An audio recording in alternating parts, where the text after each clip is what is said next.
Military times में आपका स्वागत है। इस वक्त मैं सिंघी बॉर्डर पर हूं, जहां पर किसानों का आंदोलन चल रहा है। किसानों के आंदोलन का आज 5वां दिन है।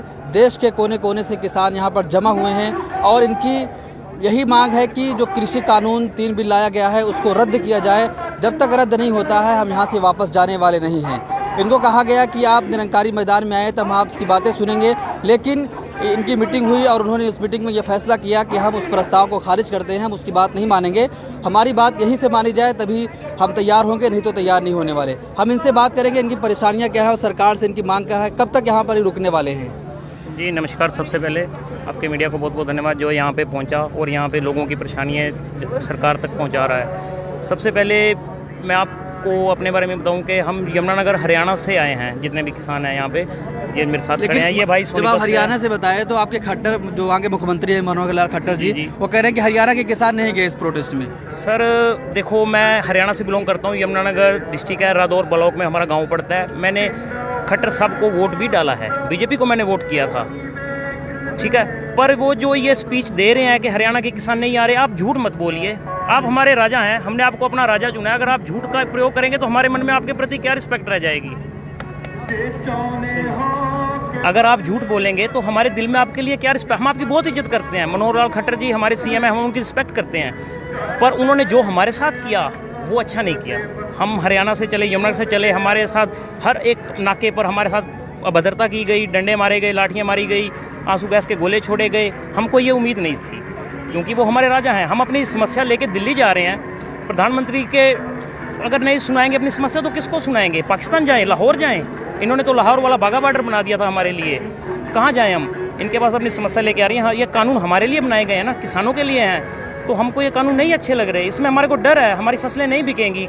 किसान पहले ही कमज़ोर है, उसकी आर्थिक हालत पहले ही कमज़ोर है। लेकिन कहा जा रहा है कि आपको बहकाया जा रहा है। बहकावे सर देखिए, एक चीज़ और मैं आपको बताने चाहता हूँ। जैसे कि एक इसमें कहा जा रहा है कि हरियाणा इसमें बिल्कुल भी इन्वॉल्व नहीं है। 50% इसमें हरियाणा है, बाकी भी स्टेटों से आ रहे हैं, यूपी से आ रहे हैं, राजस्थान से आ रहे हैं। सभी भाई हमारे को यहाँ पे मिलते हैं। हम 5 दिन से हैं इस आंदोलन में, सभी भाई मिल रहे हैं। वो झूठ बोलकर कह रहे हैं कि नहीं। और दूसरा सबसे बड़ा जो झूठ फैलाया जा रहा है कि ये आंदोलन है जो ये किसी खास जाति वर्ग का है। नहीं भाई, ये किसानों का है। इसमें कोई भी गलत वर्ग नहीं है। हमारी एक मांग है, हम यहीं से वापस चले जाएंगे। जो आपने कानून बनाए हैं उनमें संशोधन कर दीजिए या उनको रद्द कर दीजिए, जो भी आपको हमारे हित में लगता है। जो किसानों को आप जब कानून बनाते हो, आप किसानों को साथ में लो। हमारे जो प्रतिनिधि हैं उनको साथ में लो, उनके सलाह मशवरे से आप कानून सही कर दीजिए। हमारा कोई रोड़ा ही नहीं, हमारी कोई लड़ाई नहीं है आपके साथ। हम वापस चले जाएंगे। हम तो आपके पास अपनी समस्या लेके आए हैं। अगर हम प्रजा हैं, प्रजा किसके पास जाएगी? अपने राजा के पास जाएगी। आप हमारे राजा हो, आपके पास ना जाएं तो कहाँ जाएं? आप हमारे को बता दीजिए भाई, आप वहाँ चले जाओ, हम वहाँ चले जाएंगे। हम यहाँ पर कोई भी गलत तत्व नहीं है। और दूसरी सबसे बड़ी बात, जो कुछ मीडिया है वो गलत फैला रहा है, इसको आंदोलन का रुख गलत कर रहा है। भाई गलत मत करो, ये किसानों का आंदोलन है, इसको आप गलत साइड में मत ले जाइए। हर एक इंसान, चाहे वो शहर में है, चाहे वो गांव में है, कहीं पर है, रोटी तो खाता है भाई। वो सोने की रोटी नहीं खाता, वो पैसा नहीं खाता, अनाज की रोटी खाता है। वो अनाज कौन उगाता है? किसान, जो यहाँ पर बैठा है। ये भाई हमारे पास खेसियाँ हैं, सारी रात हमने सड़क पे निकालनी है खेसी लेकर 5 दिन से। क्या मोदी साहब हमारे को नहीं देख रहे? हमारे राजा नहीं है? प्रधानमंत्री जी कह रहे हैं कि ये कानून किसानों के हित में है। नहीं, ये किसानों के हित में नहीं है, ये व्यापारियों के हित में है। बड़े पूंजीपतियों को इसमें फ़ायदा पहुंचाने के लिए कॉन्ट्रैक्ट और नए नए कानून लाए जा रहे हैं। ये कालाबाजारी होगी, भंडारण होगा और ज़मींदार से उसी भाव में लेंगे और फिर अपनी एमएसपी तय करके ये उसको बेचेंगे।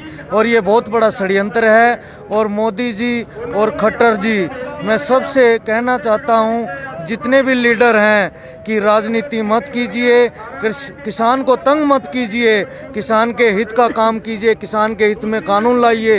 ये भारतवर्ष है, कृषि प्रधान देश है। जब किसान खुशहाल है तो देश खुशहाल है। अगर किसान परेशान है तो कुछ नहीं होगा, भारत गड्ढे में चला जाएगा। और युवा साथी और जितना भारतवर्ष है, भारत का हर नागरिक जाग चुका है, उसको इस कानून का, इस काले कानून का पता चल चुका है। और अब इसका बहिष्कार हो रहा है। और अब भी सरकार मान जाए भारतीय जनता पार्टी मान जाए, अपने मनमाने कानून ना चलाए। मेरी इनसे निवेदन है कि एक बार दोबारा इस पर मंथन हो और किसानों के हित की बात हो और किसानों के हित में जो कार्य हो सकता है उसको जल्द से जल्द किया जाए। किसी की आत्मा को ठेस नहीं लगनी चाहिए। सबने मोदी जी को, बीजेपी भारतीय जनता पार्टी को मत दे के दिल से बनाया है। अब इस मान सम्मान को गिराओ मत, अपना विश्वास को अविश्वास में मत बदलो। ये सब युवा साथी, ये पूरा भारतवर्ष बच्चा बच्चा जाग चुका है। आपको ये जल्द से जल्द निर्णय लेना चाहिए, इसमें कोई शक नहीं है। जब पूरे देश ने जिस बात को नकार दिया, आप कौन होते हैं? राजा प्रजा के लिए होती है और प्रजा उसके बेटे के समान होती है। यहाँ हरियाणा से मैं मनोज कौशिक, सोनीपत हरियाणा, हमारे साथ सभी युवा साथी हर कोने से आ रहे हैं, हमें फ़ोन आ रहे हैं और हर कोई अपना घर परिवार छोड़ के इस लड़ाई में शामिल हो चुका है और ये एक विद्रोह हो चुका है।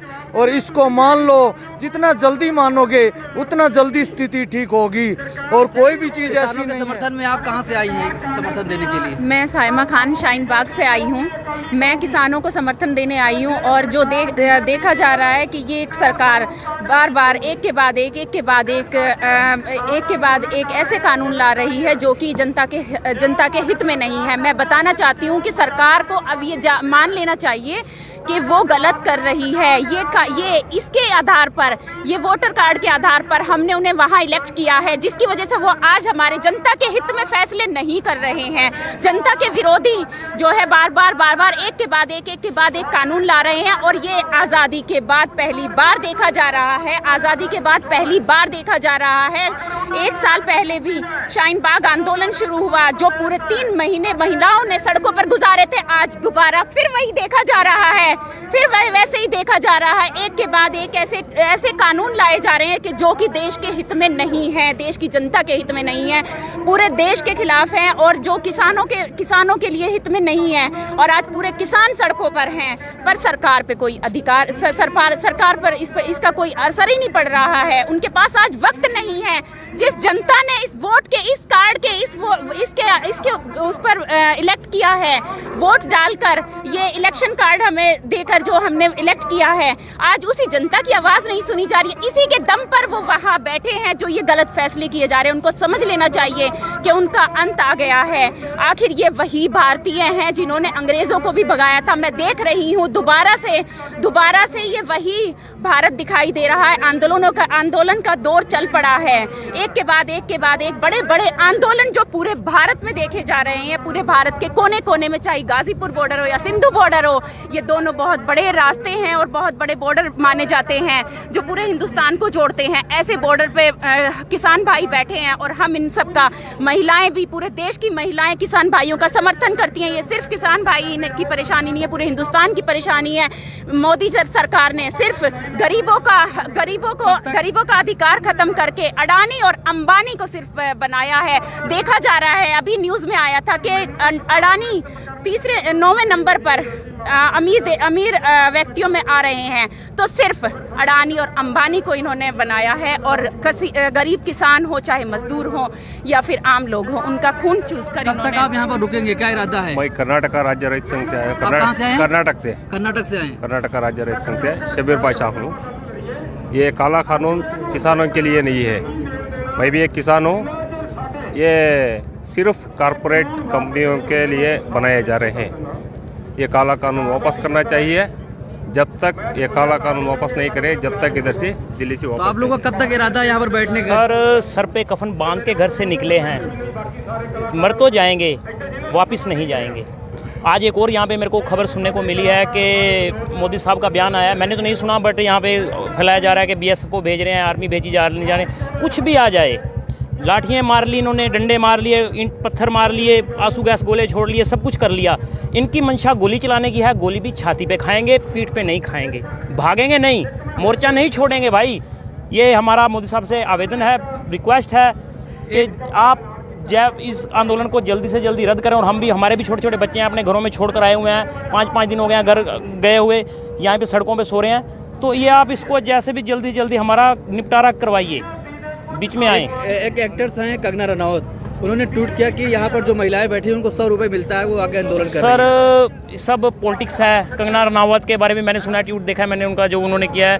उन्होंने हमारी एक वॉरियर हुई हैं, जिनके बारे में उन्होंने बोला है वो एक वॉरियर हुई हैं, कि उनके साथ कुछ उन्होंने कंपैरिजन किया है। तो मैं एक वो लेडी हैं, उनकी भी मैं कंगना रनावत की भी रिस्पेक्ट करता हूँ। उनके साथ महाराष्ट्र बहुत कुछ हुआ, महाराष्ट्र में उनके साथ जो कुछ हुआ मैंने सारा कुछ देखा है। बट उनको ऐसा अभद्रता और ऐसे गलत वर्ड नहीं यूज़ करने चाहिए। यहाँ पर हमारी माएँ हैं, बहनें हैं, जो यहाँ पर हमारे साथ खड़ी हैं, हमारी बहनों समान हैं। इनकी हम रिस्पेक्ट करते हैं, जो यहाँ पर आई है अपने घर, अपने बीवी बच्चे, अपने बच्चों को छोड़कर। तो आप कंगना रनावत, आप एक अच्छी सेलिब्रिटी हैं, आप ऐसा कैसे बोल सकती हैं? मेरा आपसे सवाल है, अगर आप ये कहीं देख लें न्यूज़, तो आप ये कैसे बोल सकती हैं? हम आपके ये जनता के सिर पर हो आप, मोदी साहब भी जनता के सिर पर हैं, खट्टर साहब जो भी ये गलत बयान करते हैं सब जनता ने बनाया है। हमारे इन हाथों से, इन उंगलियों से बटन दबाए हैं, तब जाकर आप राजा बने हो। ऐसा नहीं कहना चाह रहे हैं आप इस कानून पर? देखिए, तीनों ऑर्डिनेंस बिल्कुल काले कानून है। निहत्थे किसानों की कोई राय नहीं ली गई, उनकी हत्या करने के समान दूसरी जगह ले जा सके, ट्रांसपोर्टेशन नहीं। उसके बाद एसेंशियल कमोडिटी एक्ट में भी आपने देखा है, असीमित भंडारण का जो कानून रखा गया है, बिल पास किया गया है। अभी आपने रिसेंटली देखा आलू प्याज के दाम कितने हाइक थे। एक जर्नल आदमी के लिए, गरीब आदमी के लिए सब्जी खाने के भी लाले हो गए थे। और कॉन्ट्रेक्चुअल एग्रीकल्चर में आपने देखा है कि बिल्कुल जुडिशरी का भी ओपन सरकार ने नहीं दिया गया। सरकार ने किसानों की न कोई राय ली और बिल्कुल मनमाफिक ये तीनों कानून बनाए गए हैं। मैं ये कहना चाह रही हूँ सरकार से कि सरकार को मान लेना चाहिए और जल्द से जल्द ये कानून वापस लेना चाहिए, क्योंकि ये आंदोलनों का दौर शुरू हो चुका है। और जैसा देखा जा रहा है कि ये वही भारतीय हैं जो आज़ादी के टाइम पर भी इन्होंने जो है अंग्रेज़ों को भगाया था, और ये डरने वाले नहीं हैं। ना मरने से डरते हैं, ना लाठियों से डरते हैं, ना पानी की बौछारों से डरते हैं। ये किसी से डरते नहीं हैं। ये आखिर आज फिर वही दौर आ चुका है, तो सरकार को जल्दी से जल्दी ये कानून वापस ले लेना चाहिए। तो मैं आपको बताना चाहूँगा कि जो कृषि कानून लाया गया है, एमएसपी ख़त्म की जा रही है। यूपी की मैं किसानों की हालत सुनाऊंगा। वहाँ पर गन्ना अभी कट चुका है और वो पिराई का दौर चल रहा है। तो एक ज़िला जो यूपी का ज़िला बस्ती है, बस्ती में 2996 करोड़ रुपए किसानों के बाकी अभी दिए नहीं गए हैं। पिछले कर्ज अभी बाकी है, वो नहीं दिए गए। अब दूसरा सीज़न आ गया है, अब पिराई चल रही है। वहाँ की सिर्फ बस्ती ज़िले के 94 करोड़ लोगों के 94 करोड़ रुपए बाकी हैं वहाँ के किसानों के। वो इलाहाबाद हाई कोर्ट गए थे। हाई कोर्ट ने कहा कि 28 नवंबर तक जो मिल के मालिक हैं वो इनके पैसे अदा कर दे। लेकिन मिल के मालिकों ने वकीलों पर ज़्यादा खर्च करके वो सुप्रीम कोर्ट आए और सुप्रीम कोर्ट से ऑर्डर लेकर आया कि आप 31 मार्च 2021 तक इनका पैसा अभी नहीं देंगे। तो आप सोचिए कि सुप्रीम कोर्ट से भी ऐसे फैसले आ रहे हैं कि किसानों के पास पैसे नहीं हैं, वो कर्ज में डूबे जा रहे हैं। उसके बावजूद हाई कोर्ट ने यह फैसला दिया था कि 28 नवंबर तक इनके कर्ज दिए जाएँ, वो नहीं मिले। सुप्रीम कोर्ट ने ऑर्डर दे दिया कि 31 मार्च तक आपको मौका दिया जाता है। तो आप समझ सकते हैं कि एमएसपी ख़त्म कर दी जाएगी तो किसान कैसे जिएंगे, वो कैसे अपनी ज़िंदगी बसर कर पाएंगे। पहले ही जब इतने कर्ज में डूबे हुए हैं, वो आत्महत्याएँ कर रहे हैं, तो कैसे इनकी ज़िंदगी चलेगी।